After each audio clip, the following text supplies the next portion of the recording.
Hey everybody, what's up? Welcome back.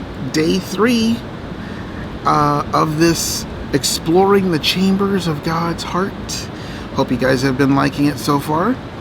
And so today we're going to go into the idea, the truth, the reality, the fact that God is slow to anger. Now again, doesn't our hearts and our lives and our just a lot of times how we grow up in the world, and particularly for those of us who didn't grow up in church like myself, I've known the Lord for 31 years, but I didn't grow up in the church. But there is always this throughout history, okay, this prevailing idea that God is some old bearded man on a throne somewhere, and he's angry and he'll strike you with a lightning bolt at the drop of a sin, right? I mean, that's just this idea. You can see it in movies, you can see it in the culture, but you can see it throughout history. Not that God's just an angry person. He's just so angry, you know, and look at what he did to Sodom and Gomorrah, you know, people will always say, and look at these judgments and this terrible stuff, and read the prophet.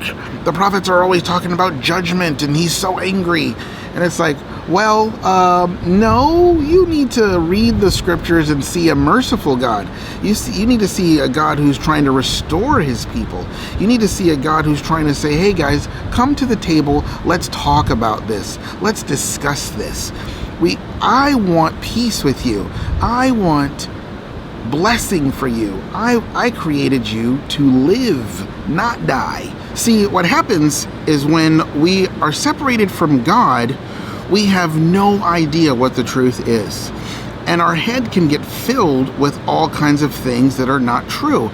But then there's also this spiritual darkness, this enemy that comes in, the devil and all of his demonic forces and influences, you know. I mean, the enemy's been doing his own version of YouTube for a long time, and he's been influencing people for a very long time. And he comes in and he fills your head with all kind of stuff that's just not true, but because you don't know any better and it seems right, then you just believe it, you know. And you can always take a lie and build up evidence by hand-picking certain things that make that look true. And those certain things that you pick, well, then they look real. They can't be denied. But the problem is, it's a very biopsied part of the truth.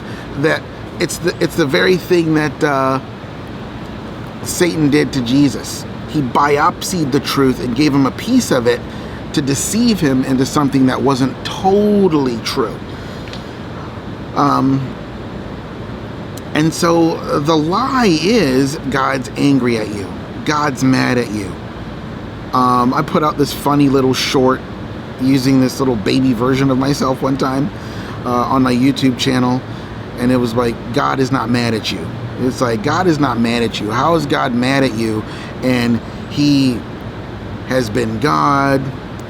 He became a baby, went through life, 30 years of earthly life, and started a ministry, died, resurrected, rose again, and sent his spirit, a spirit of reconciliation and restoration, because he's mad. That doesn't seem like the actions of a person who is angry, right? God's not angry. He's not upset. He's more grieved and broken that people don't know him. I had an encounter with the Lord recently, and he said, man, I am so broken that people just don't know me. I'm so just torn up inside that people don't know me. And that encounter with the Lord, you could not tell me that he's angry. And in fact, it says, yes, okay, God does get angry, but he's very slow to get angry. He's quick to be merciful. He's quick to forgive. He's quick to be like, oh, you know what? I get that. I understand what you're going through. I know there's a difficulty, you know. God's more like he's the prodigal son's father.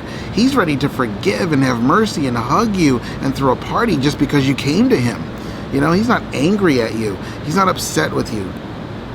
You know, I get that you think maybe in our heads we can think, oh, but I did this thing and I did that thing, and oh, I should deserve this, and this is what I should get from it. Well, who are you to decide?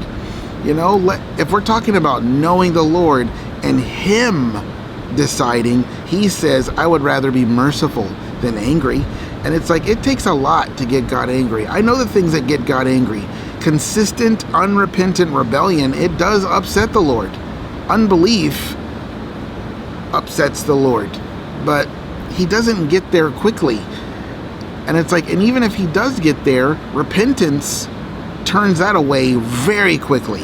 It turns it away pretty quick. And so I just feel like that is what the Lord wants us to learn, that He wants to open up this door of this other chamber of His heart and see that He just, this angry idea about Him is like a tabloid. It's a tabloid in our mind saying, the God of anger is striking you down today, and He's judgment and condemnation. Why do you think the enemy is always speaking judgment and condemnation? Because it's the opposite of who God really is. The attack of the enemy is always to deflect you from the truth of who God really is. Because once you know who God really is, then you'll know the truth, and the truth will set you free. You see? So I hope that was a blessing to you guys, and we will see you again, hopefully, on day 4. Bye-bye.